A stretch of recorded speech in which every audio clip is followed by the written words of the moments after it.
Hello students, welcome back to the lecture series. आज हम अपने कॉम्प्लेक्स एनालिसिस को फर्दर मूव कराने वाले हैं। तो आज जो पहला टॉपिक हम लोग पढ़ेंगे वो है de Moivre's theorem. De Moivre's theorem. Okay, ये क्या कहता है? ये सिंपल सा बोलता है कि if cos theta plus i sine theta to the power whole n, which is also written e to the power I n theta, then it is written as cos of n theta plus I sin of n theta. Okay? कुछ conditions यहाँ पे आप apply करेंगे। जैसे आप n is equal two plus और minus integer है, तो जो भी फंक्शन होगा आपका वो सिंगल वैल्यूड होगा, तो उसकी वैल्यू सिंगल होगी, सिंगल वैल्यूड होगा। और n अगर आपका कुछ p बाई क्यू के फॉर्म में है तो फंक्शन आपका मल्टी वैल्यूड होगा। इस बात को आप याद रखेंगे। ओके, इसके बाद एक इंपॉर्टेंट टॉपिक हम लोग पढ़ने जा रहे हैं डी मायर्स थ्योरम में। इससे ज़्यादा आपको जानने की जरूरत नहीं है, इससे ही आपको सारे काम हो जाएंगे।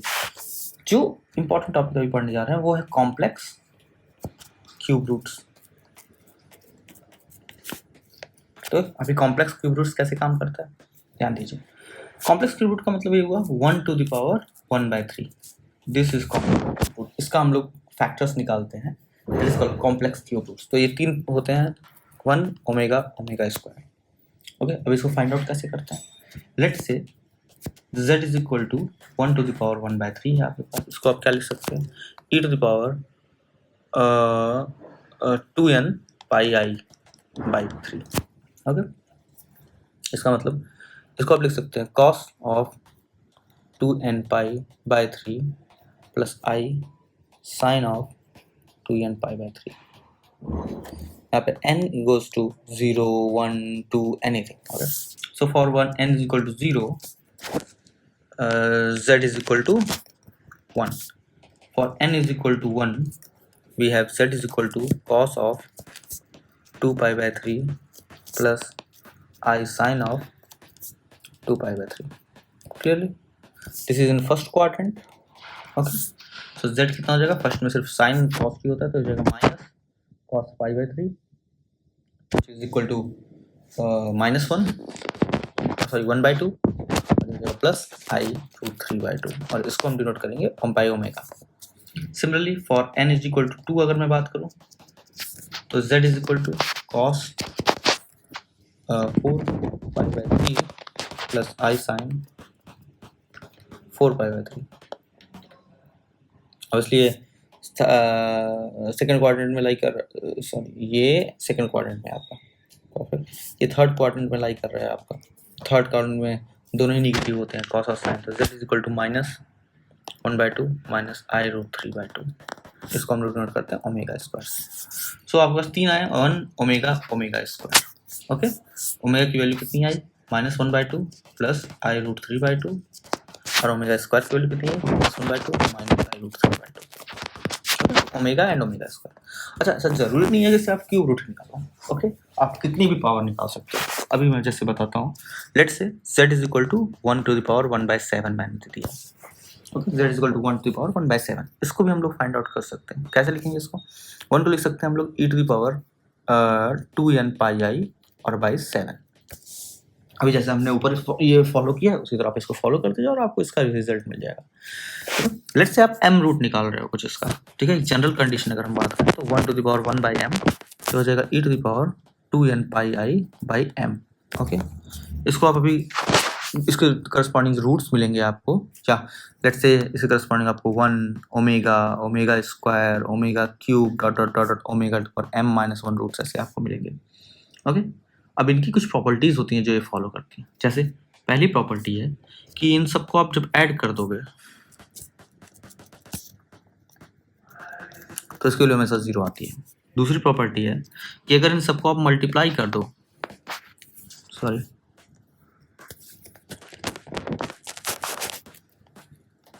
तो ये हमेशा 1 आती है। Okay, sorry minus 1 to the power m minus 1 आता है। ओके,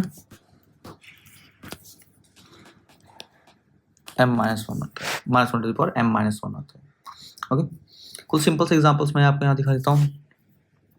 जैसे लेट्स से आप क्यूब रूट ऑफ 27 निकालना हो। ओके, तो इसको मैं लिख सकता हूँ -1 क्यूब रूट इंटू 27 का क्यूब रूट, -1 क्यूब रूट में आता है 1 ओमेगा ओमेगा स्क्वायर और 27 क्यूब रूट में आता है 3, तो ये हो जाएगा 3 ओमेगा 3 ओमेगा स्क्वायर।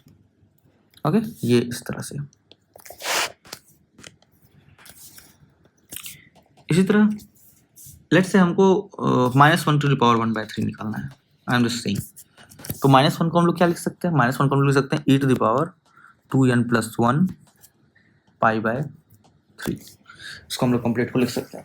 अब आप n की डिफरेंट डिफरेंट वैल्यूज पे इसकी वैल्यूज आप निकाल सकते हो। जैसे लेट्स से मैं n इज इक्वल टू 0 के लिए निकाल रहा हूँ, तो इसकी वैल्यू हो जाएगी z इज इक्वल टू कितना हो जाएगा?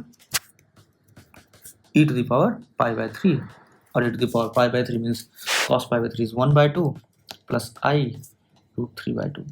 ओके, अगर आप ध्यान से देखें तो ये है यहाँ पे ओमेगा स्क्वायर की जो वैल्यू आपने निकाली थी ये है -ओमेगा²।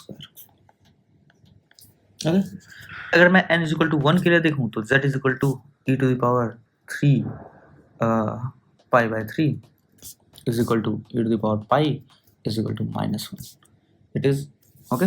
अगर n इज इक्वल टू 2 के लिए मैं देखूँ तो z is equal to e to the power 5 π/3 is equal to e to the power 5 π/3 sorry cos 5 π/3 plus i sin 5 π/3। Okay, तो ये कितना हो जाएगा? cos ऑफ लिख सकते हैं हम 2 pi minus π/3 plus i sin of 2 pi minus π/3। Obviously ये फोर्थ क्वाड्रेंट में जा रहा है, तो फोर्थ क्वाड्रेंट में तो cos पॉजिटिव होता है, तो cos π/3 plus i sin π/3, sine negative होता है, तो यहाँ से आपको मिल जाएगा cos π/3 इज 1/2 माइनस i √3/2। ये अगर आप देखें तो ये माइनस ओमेगा है। अब तो ऐसे कोऑर्डिनेट्स का क्या आपको मिले? इसके आपके करस्पॉन्डिंग रूट्स मिले -1 माइनस ओमेगा स्क्वायर। ये हैं इसके करस्पॉन्डिंग रूट्स। इसी तरह आप और भी रूट्स पता कर सकते हैं। कैसे? Cube root of let's say मैं i निकाल रहा हूँ यहाँ पे। क्यूब रूट ऑफ i कितना होगा? इसको मैं लिख सकता हूँ e to the power 4n+1 i π/2 into 1/3 हो जाएगा। इसी करस्पॉन्डिंग हम n की वैल्यू डिफरेंट डिफरेंट वैल्यूज पता कर सकते हो। ये कितना, इसकी वैल्यूज क्या आएंगी? इसकी वैल्यूज आ जाएंगे 1 i omega square.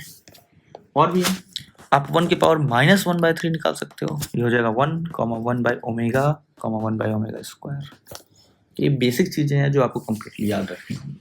Okay, completely आपको ये चीजें याद होनी चाहिए ताकि इससे जब भी कोई क्वेश्चन आए तो आप एक क्यूब रूट हो 1/7 हो 1/7 हो 1/8 हो 1/m हो, कुछ भी हो, आप इसे सिंपल प्रॉपर्टीज यूज कर सकें। एक क्वेश्चन मैं यहाँ पे आपको देता हूँ। क्वेश्चन क्या है? 1 - omega plus omega square 1 - omega square plus omega to the power 4 1 - omega to the power 4 प्लस ओमेगा टू द पावर 8 ऐसे 2n फैक्टर्स तक के। हमको इसकी वैल्यू बतानी कि व्हाट इज वैल्यू। ओके, देखिए कैसे लगेगा। प्रॉपर्टीज आपको मुझे लगता है याद होगा कि 1 plus omega square is equal to 0, ये प्रॉपर्टी है इसकी। ओके, अब लेट्स से मैं स्टार्टिंग के 2 टर्म्स उठाता हूँ यहाँ पे। ओके, ये एक काम करते हैं, ये क्वेश्चन मैं आपको एज अ होमवर्क देता हूँ। ओके, एक बार इस क्वेश्चन को आप सॉल्व करो, अब कमेंट में मुझे बताओ कि इस क्वेश्चन का क्या आंसर आया है, उसका हम इस क्वेश्चन पे डिस्कस करेंगे। Okay fine. कुछ बेसिक फॉर्मूलाज मैं आपको यहाँ पे एक बार लिख देता हूँ, उसके पार्ट फॉर्मूलाज कुछ मैं यहाँ पे आपको बता देता हूँ। जैसे पहला फॉर्मूला है आपका, जैसे आपको पता है कि e to the power i theta होता है cos theta plus i sin theta. Okay, तो अगर cos थीटा आपको लिखना हो तो कितना हो जाएगा? e to the power minus i theta कितना हो जाएगा? cos theta minus i sin theta. तो अगर दोनों को हम जोड़ दें तो cos थीटा मिल जाएगा 1/2 of e to the power i theta plus e to the power minus i theta. ठीक, sin थीटा आपको मिल जाएगा, इस दोनों को सबट्रैक्ट कर दें अगर आप, तो 1/2 i e to the power i theta minus e to the power minus i theta. ये आपको ये चीज मिल गई। इसी तरह से अगर मैं e to the power theta की बात करूं, सिर्फ थीटा, i थीटा नहीं, तो cos hyperbolic x plus sin hyperbolic x मुझे मिलेगा यहाँ। e to the power minus i theta की बात करूं तो cos hyperbolic x minus sin hyperbolic x मुझे यहाँ पे मिलेगा। ओके, सो जनरल अगर हम जो कन्वर्जन होता है वो cos hyperbolic x is equal to cos iota x होता है, और साइन हाइपरबोलिक एक्स अगर मैं बात करूं तो ये होता है minus i of sine of i x, या आप इसको ऐसे भी लिख सकते हो sine of i x is equal to i sine hyperbolic x. Okay, तो ये चीज़ें आपको याद होनी चाहिए कॉम्प्लेक्स एनालिसिस करते वक्त, ये बहुत इंपॉर्टेंट रोल प्ले करती है कॉम्प्लेक्स एनालिसिस में। अभी एक हम कॉम्प्लेक्स लॉगरिथम फंक्शन की अगर हम बात करें तो वो एक बहुत इंपॉर्टेंट फंक्शन है जिससे क्वेश्चंस आते हैं एग्जाम में। किस तरह से वर्क करता है कॉम्प्लेक्स लॉगरिथम फंक्शन, ये कैसे वर्क करता है ध्यान दीजिएगा। log of some negative number is a complex quantity, always a complex quantity, ये याद रखना आप। quantity okay, log of a negative number is a complex quantity, मतलब let's say मैं लिख रहा हूँ ln of माइनस एक्स, तो हम लोग इसको क्या लिख सकते हैं ln of e to the power I pi into x।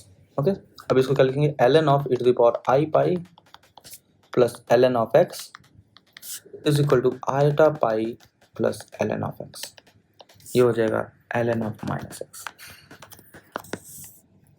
So log of a negative number is always a complex number। okay? जैसे जस्ट एग्जांपल, अगर मैं ln माइनस 4 दिया हुआ तो हो जाएगा I pi plus 2 ln 2। Okay, अगर let's say okay, तो अगर पर ln ऑफ z अगर दिया हो तो ln ऑफ z को आप लिखते हो ln of r to the power i theta, ये हो जाएगा ln r प्लस i थीटा। ये पोलर में ये रूल आप अप्लाई करोगे और ये कॉम्प्लेक्स में अप्लाई करोगे, सॉरी ये कार्टेशियन में अप्लाई करोगे। ओके, तो कार्टेशियन में आप इसको फॉलो करोगे और इसको पोलर में फॉलो करोगे। परफेक्ट, एक एग्जांपल मैं यहाँ पे आपको देता हूँ ln 1 plus root 3i, let's say मैंने ये लिखा। ओके, तो यहाँ पे z इज इक्वल टू क्या है आपका, z is equal to 1 plus root 3i, मतलब ln z is equal to अभी आप यहाँ पे आपके पास दो चीज़ें, एक है r और एक है थीटा। तो r कितना होता है, r होता है root x square plus y square, और थीटा कितना होता है tan inverse y by x. Okay, तो r कितना हो जाएगा 1 प्लस 3 2, ये r2 आ जाएगा, tan इनवर्स y बाई कितना x कितना आ जाएगा tan इनवर्स रूट 3 बाई 1, तो ये आ जाएगा पाई बाई 3। ओके, अब देखिए ln of 1 plus root 3i हो जाएगा is equal to ln of r plus i theta is equal to ln of r कितना है 2 plus i pi by 3। Okay, ये हो जाएगा ln of 1 plus root 3i answer. Okay, simple question. अगला एक question मैं आपको ये पूछता हूँ कि लेट्स से मैंने एक फंक्शन दे दिया ln 1 plus I times of ln i। Okay, अब इसका आर्गुमेंट, इसका प्रिंसिपल वैल्यू क्या होगा ये आपको बताना है, ये क्वेश्चन है आपका। तो इसमें हम क्या करेंगे, सबसे पहले ln i जो दिया है इसको हम लोग सॉर्टेड कर लें। इसको हम कैसे लिख सकते हैं, अगर हम ये जान ले पहले, तो ln i को हम कैसे लिख सकते हैं, ln i में r कितना हो जाएगा 1, थीटा कितना हो जाएगा 1।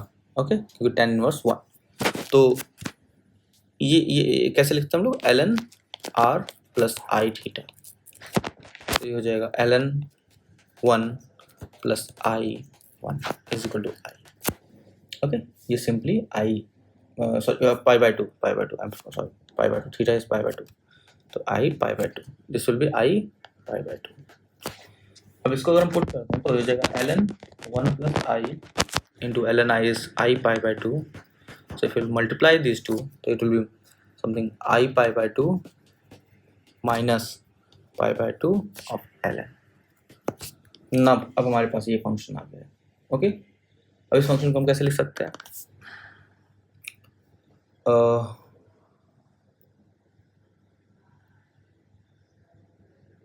मॉड आर अगर हम निकालें तो कैसे कितना आएगा, root 2 times of pi by 2 का स्क्वायर, जो हो जाएगा आपका root 2 pi by root 2। Perfect, theta is equal to tan inverse 1 minus 1 is equal to 3π/4।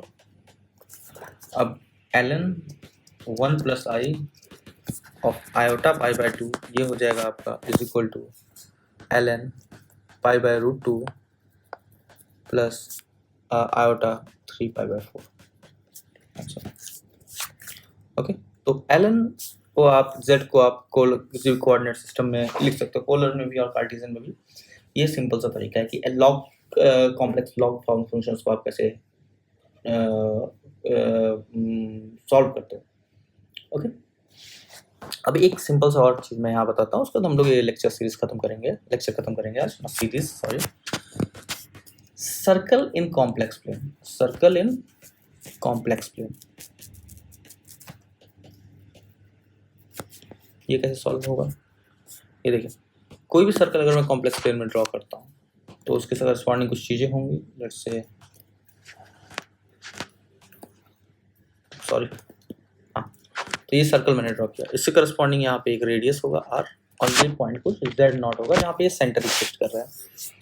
x direction में रियल वैल्यू होगी और y डायरेक्शन में इमेजिनरी वैल्यू होगी। ओके, इस सर्कल का इक्वेशन हम लिखते हैं z minus z0 mod is equal to r। ये होता है सर्कल का equation in complex plane, where z0 is center,